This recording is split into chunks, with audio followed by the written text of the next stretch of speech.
इस स्टैचू का नाम सुन के या इसकी कैटेगरी सुन के मुझे इस बात का यकीन है कि रामानुजा। इस वीडियो में बड़ी मुश्किल हिंदी भाषा इस्तेमाल की जा रही है। बुद्धा के ग्रेट स्टैचू के बाद दुनिया का सबसे ऊंचा रामानुजा जी तो बैठ के ही सबसे ऊंचे हो गए। इस 9 नंबर में मैं एक और इजाफा करना चाहूंगा और वो सारी की सारी सोने की बनी है। ये वाकई बहुत अमेजिंग। हेलो फ्रेंड्स, स्वागत है आपका आज की इंटरेस्टिंग वीडियो में। नमस्कार दोस्तों, जय हिंद। मैं हूं रौनक। अगर आपसे यह पूछा जाए कि अपने देश भारत पर गर्व करने के सबसे बड़े कारण क्या हैं, तो उनमें से एक होगा हमारा कल्चरल हेरिटेज, यानी हमारी सांस्कृतिक विरासत। और इसी सांस्कृतिक विरासत का एक मुख्य हिस्सा है हमारा धर्म। दुनिया के सबसे पुराने धर्मों में से एक सनातन धर्म की हजारों सालों की हिस्ट्री में कई सारे संत, महात्मा, आचार्य और परमहंस हुए हैं जिन्होंने सनातन धर्म और भारतीय समाज को एक दिशा देने का काम किया है। ऐसे एक बड़े आचार्य हुए हैं रामानुजाचार्य, जिनकी 216 फीट की मूर्ति का इनॉग्रेशन होने जा रहा है आज यानी 5 फरवरी को। हैदराबाद के बाहरी इलाके शमशाबाद में बने इस मंदिर और मूर्ति का लोकार्पण प्रधानमंत्री श्री नरेंद्र मोदी जी करेंगे। तो इस खास मौके पर हम आपको बताते हैं रामानुजाचार्य जी और उनकी मूर्ति से जुड़ी 3 सबसे बड़ी और इंटरेस्टिंग बातें। ये वीडियो अगर आपको पसंद आए तो इसे ज्यादा से ज्यादा लोगों तक जरूर पहुंचाएं, इसे शेयर जरूर करें। इस मंदिर की सबसे बड़ी खासियत है इस मंदिर का धार्मिक महत्व, और ये महत्व जुड़ा है रामानुजाचार्य जी के जीवन से। रामानुजाचार्य का जन्म श्री पेरम्बुदूर में 1017 AD में हुआ था। बहुत कम उम्र में ही उन्होंने तमिलनाडु के प्रसिद्ध तीर्थ स्थल कांची जाकर गुरु यादव प्रसाद से श्री शंकर गुरु परंपरा में शिक्षा ली। लेकिन आगे चलकर उनको लगा कि जिस तरह से वो सनातन धर्म को देखते हैं वो उनकी गुरु की सोच से अलग है। इसीलिए वो श्रीरंगम जाकर श्री यतिराज और आलावर गुरु श्री यमुनाचार्य और नाथ मुनि के यहाँ शिक्षा लेने लगे।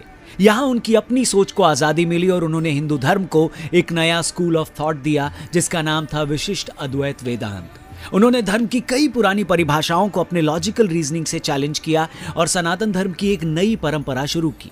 आगे चलकर इसी स्कूल ऑफ थॉट से रामानंदाचार्य, कबीर, रहीम, रैदास और सूरदास जैसे संत और आचार्य निकले।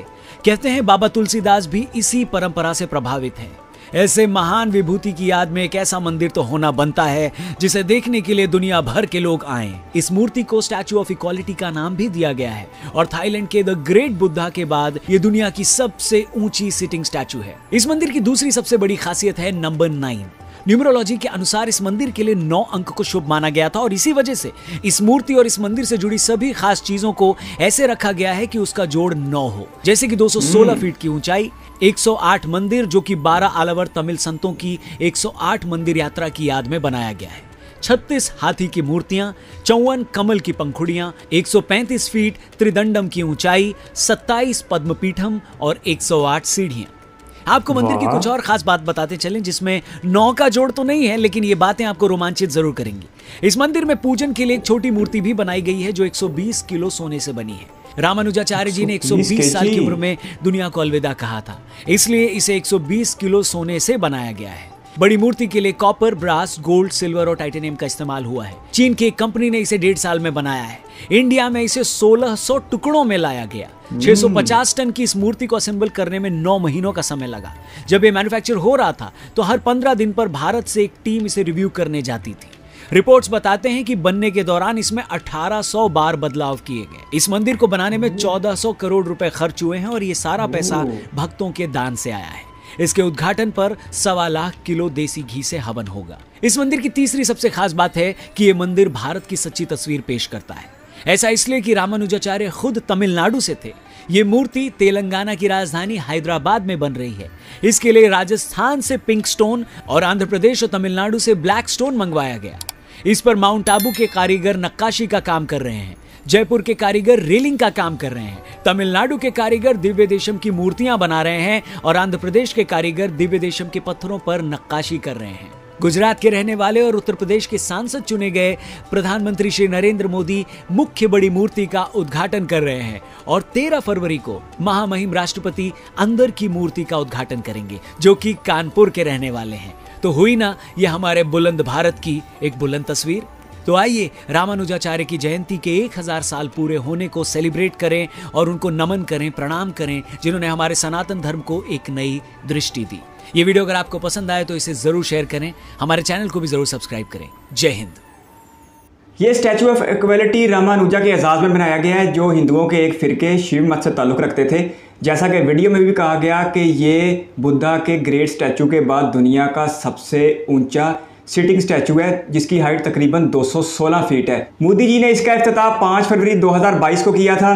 5 की तारीख में मोदी जी ने और भी बड़े यादगार काम किए हैं, जैसे कि 5 अगस्त 2019 कश्मीर का मामला, 5 अगस्त 2020 अयोध्या में राम भूमि मंदिर की तामीर और 5 फरवरी 2022 ये स्टैचू ऑफ इक्वालिटी का इफ्तिताह। मुझे रामानुजा के फ़लसफ़े के बारे में तो कोई मालूमात नहीं है, इसलिए मैं उस पर तो बात नहीं कर सकता, लेकिन इस स्टैचू का नाम सुन के या इसकी कैटेगरी सुन के मुझे इस बात का यकीन है कि रामानुजा ने अपनी ज़िंदगी में इंसानियत के दरमियान किसी मज़हब, ज़ात या फ़िरके के फ़र्क के बगैर इक्वालिटी यानी बराबरी और मसावात के लिए काम किया होगा। वैसे इस स्टैचू ऑफ इक्वालिटी में एक बात और भी सामने आती है कि ये स्टैचू ऑफ इक्वालिटी हैदराबाद में बनाया जा रहा है और हैदर मुसलमानों के चौथे खलीफा हज़रत अली को कहा जाता है। इस वजह से एक ये मस्बत पॉइंट देखने में मिल रहा है कि इंडिया में हैदराबाद में एक हिंदुओं के बड़े फ़लसफ़ी और हिंदुओं के लिए एक मुक़द्दस नाम के बड़े मुजस्मे को तामीर किया जा रहा है। रामानुजा जी की पैदाइश 1017 तमिलनाडु में हुई। इस वीडियो में बड़ी मुश्किल हिंदी भाषा इस्तेमाल की जा रही थी, इसलिए मैं वीडियो ऑनर की पूरी बात को तो समझ नहीं पाया, लेकिन जो बात मेरी समझ में आई है वो ये है कि रामानुजा जी ने हिंदुइज़्म में एक नई तारीफ़ और तशरीह के साथ अपने मज़हब को आगे बढ़ाया और एक बेहतरीन इक्वालिटी के साथ, मसावात के साथ अपने मज़हब का प्रचार किया। रामानुजा जी तो अपने प्यार करने वालों के दिलों में ही बैठ गए। नंबर 9 वाकई बहुत अमेजिंग था, जैसे 216 फीट हाइट, 108 मंदिर, 108 सीढ़ियाँ और 36 मूर्तियाँ। इस 9 नंबर में मैं एक और इजाफा करना चाहूँगा। अगर आप रामानुजा जी के बर्थ का ईयर देखें तो वो भी 9 बनता है, 1017 यानी 1017 ईस्वी, तो ये नंबर भी कुल मिलाकर 9 ही बनते हैं। तो ये वाकई इत्तेफाक है कि हर चीज़ को 9 कर दिया गया है। रामानुजा जी ने 120 साल उम्र पाई, इसी वजह से जो छोटी मूर्ति बनाई गई वो भी 120 केजी की थी और वो सारी की सारी सोने की बनी है। ये वाकई बहुत अमेजिंग बात है। और जो बड़ी मूर्ति है, मरकज़ी मूर्ति, वो 560 टन वजनी है और उसे बनाने में, उसे असेंबल करने में 9 महीने का अरसा लगा है। वो 1.5 साल चाइना में तैयार होती रही और ये मूर्ति 1600 टुकड़ों में इंडिया लाई गई है। इसके साथ साथ ये गोल्ड, सिल्वर और ब्रास से बनी हुई है। 1400 करोड़ लगाकर अगर स्टैचू ऑफ इक्वालिटी बनाया जाए और 140 करोड़ हिंदुस्तानियों को आपस में इक्वालिटी का एहसास हो, इस एक स्टेट के अंदर इक्वालिटी का एहसास हो, तो ये सरासर मुनाफे का सौदा है। जैसा कि वीडियो में भी बताया गया, जिनकी मूर्ति बनाई जा रही है वो तमिलनाडु के थे, जहाँ पर मूर्ति बनाई जा रही है वो तलारंग है, और जहाँ से स्टोन लाए जा रहे हैं वो राजस्थान है, और जो इन स्टोनों के ऊपर नक्काशी का काम कर रहे हैं वो आंध्र प्रदेश के लोग हैं, और जो इस मूर्ति का इफ्तिताह कर रहे हैं वो गुजरात के वज़ीर आज़म, इंडिया के वज़ीर आज़म मोदी हैं। इसलिए इन सारे मामलों को देखा जाए तो वाकई यहाँ पर इंडिया की इक्वालिटी नज़र आती है।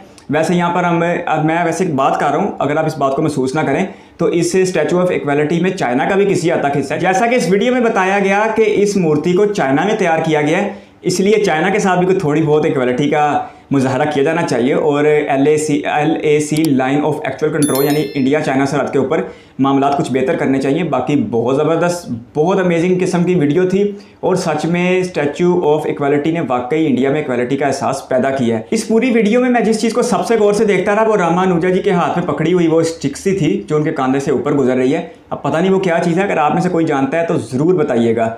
अपनी सजेशन दीजिए कमेंट बॉक्स में और मुझे दीजिए इजाज़त। धन्यवाद।